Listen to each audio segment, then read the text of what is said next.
Our first case study that we're looking at when trying to compare media models outside of the Western world is Israel. Now, many of you may already think that, well, Israel is a democratic country, it's economically developed.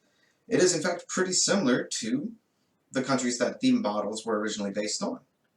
I think the authors did that on purpose.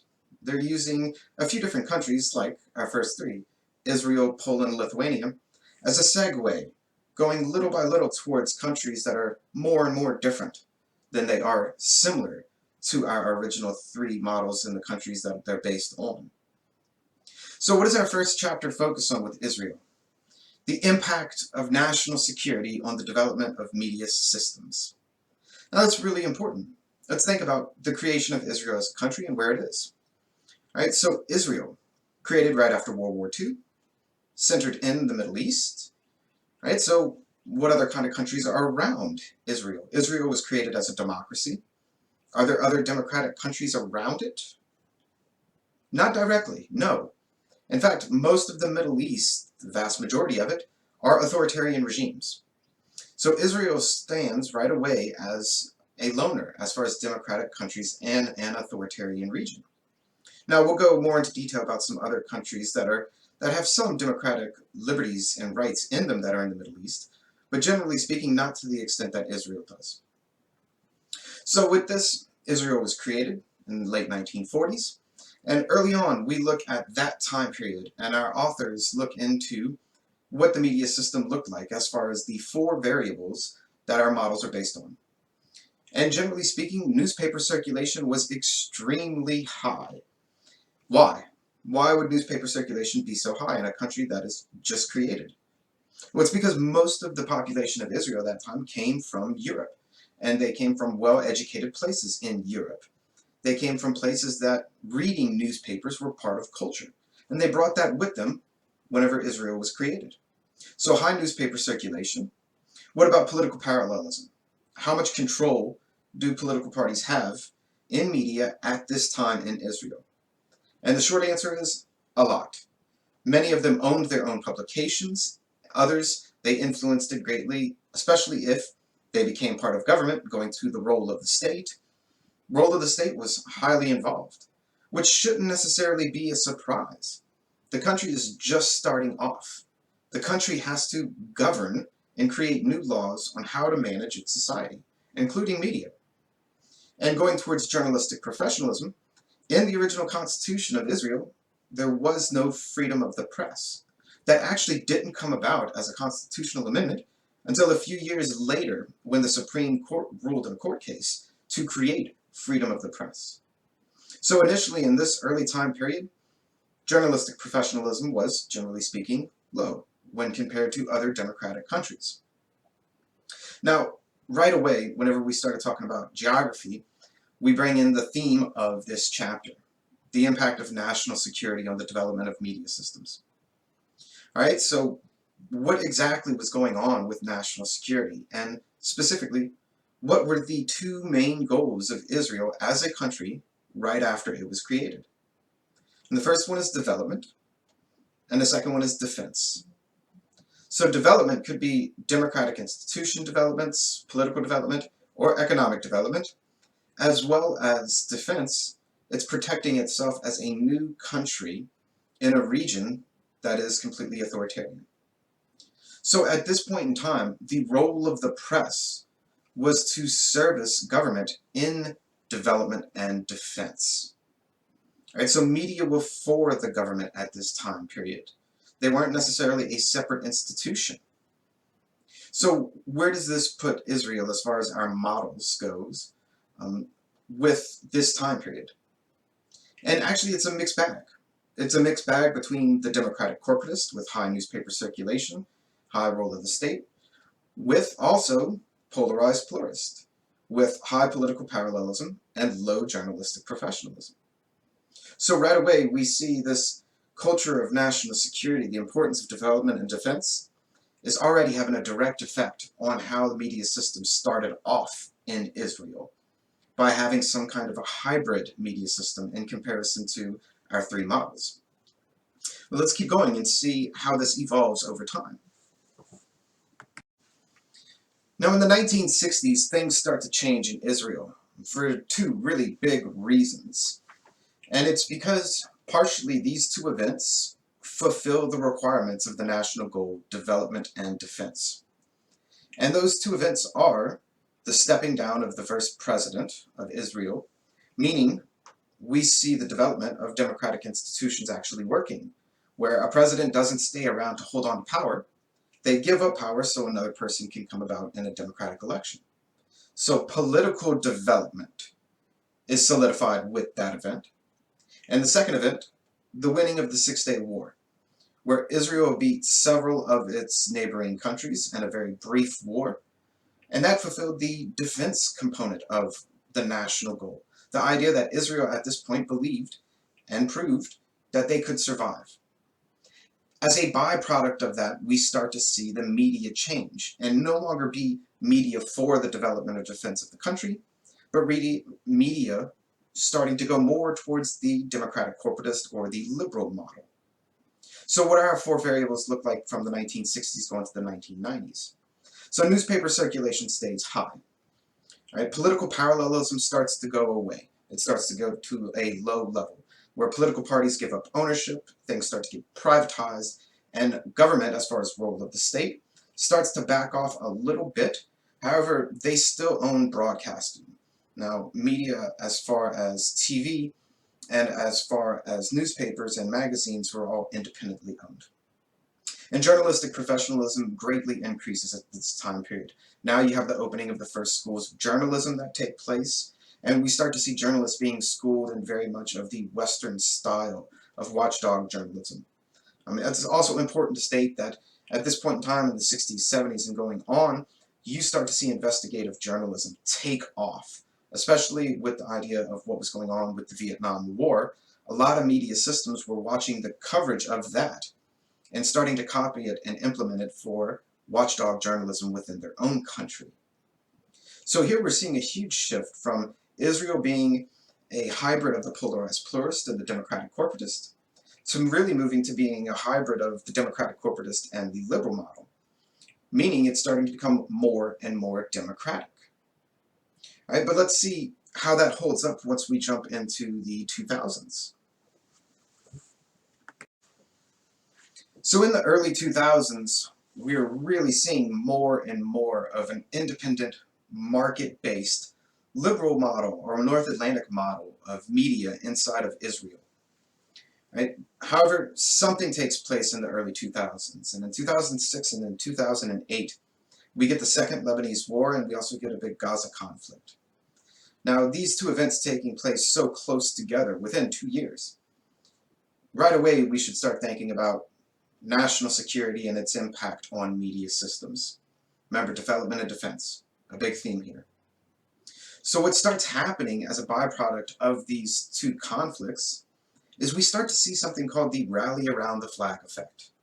Now, what is this exactly? We've heard this a lot in US whenever, especially during 9/11, people would see such a tragic event and the entire population of a country becomes unified under nationality, under pride, under security concerns. Well, that's exactly what takes place in Israel. With the Gaza conflict and the Second Lebanese War, you get a massive rally around the flag effect, where people start to support the military, they start to support the government. So how does this affect media that were becoming increasingly critical of government and increasingly independent? Well, what we start to see is a lot of pressure from outside of government, not government directly, and not necessarily military directly either, but from the public, from the actual population of Israel, who were in the middle of this rally around the flag effect. They started applying pressure on media to fall in line with the goals of development and defense, okay, and to rally behind the country. Now, why would an entire population do that? Perhaps a lot of it has to do with the idea that Israel has compulsory military service. Everyone, men and women, after they graduate high school, have to go through an automatic 2 years in the military. Now, granted, not everyone goes. It's estimated that about 25% of the population, they get excused from this compulsory service. But still, you would then theoretically be looking at 75% of the population of a country either is currently or was at one time, but military personnel. So you're not just having a rally around the flag effect of people in a democratic country. You're having a rally around the flag effect of military veterans that make up almost an entire country. So this is huge, especially when you're thinking about market-based journalism. What does that mean? If you are market-based, that means you are not government-funded, nor are you government-subsidized. So where do you get your money from? The people. From consumers, from advertisers. What happens if the people start not liking your coverage? Your advertising goes down, your subscription goes down. Your ability to stay afloat monetarily as a company decreases. So we start to see, as a byproduct of this rally around the flag effect, self-censorship increased at this time period. Now the question we need to think about is moving into today. Do we actually see this? And where is Israel at in the moment that we live here and now? Now let's talk about Israel today and the effects of a culture of national security on a media system. So let's look at our four variables first and talk about where they fit into the model. Newspaper circulation has probably decreased to around a medium level. This isn't just Israel, we'll see this is a trend globally. But medium level, that puts it in the liberal model. Political parallelism, generally speaking, low. Also puts it in the liberal model. Journalistic professionalism, really a mixed bag, especially whenever we continue our conversation on self-censorship. So to one degree high, to another degree meh. So maybe somewhere between democratic corporatist and polarized pluralist. And then the role of the state, generally speaking, is low. So it's more of the liberal model. So when you look at these variables, you very much see that Israel has the potential and is right on the line of being in the liberal model camp. However, part of it is still in the polarized pluralist camp. So does, or rather do, the models work for Israel? The author argues no, that the models don't work.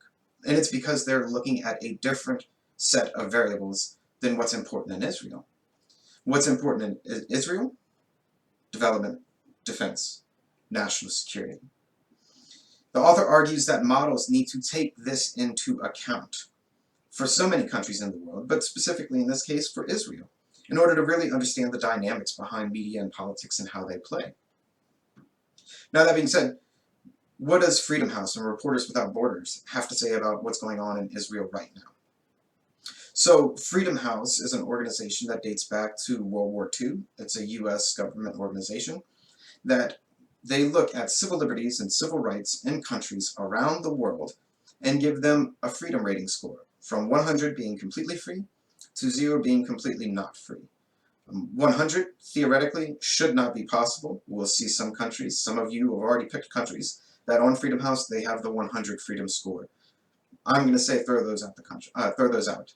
No country is fully democratized, and we'll talk about why that is later. But still, so Freedom House ranks civil liberties and civil rights in a country. And Israel, from 0 to 100, has a 76, which is free. But it is on the border of being partially free. Right? But still, they're a strong democracy, their institutions work. What about Reporters Without Borders? Remember, this site looks at not civil liberties and civil rights, but media freedoms inside of a country. And they rank 180 countries around the world. And from number 1 to 180, 180 being the lowest, Israel ranks 88. So just under the halfway point as far as freest countries in the world, media freedom. Right, so that kind of gives you some scope. Israel today is on the fringe of democracy and partial democracy.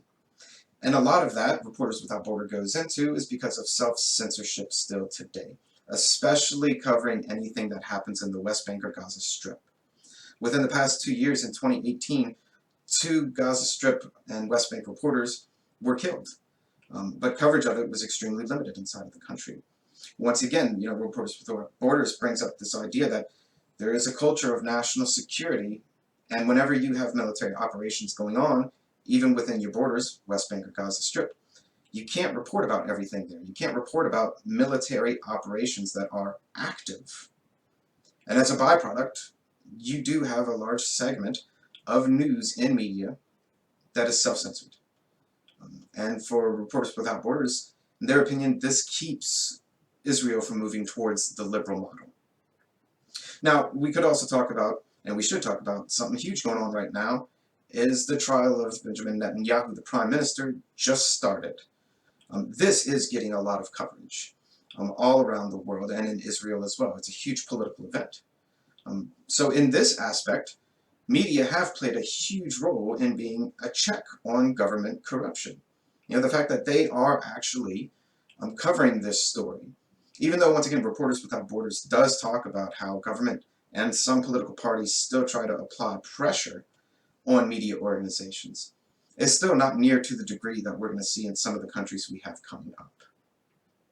But that's our first case, Israel. Check out the lecture forums. We have questions up there. And I want to get your thoughts about how you feel the models work with Israel in our first case. So talk to you soon.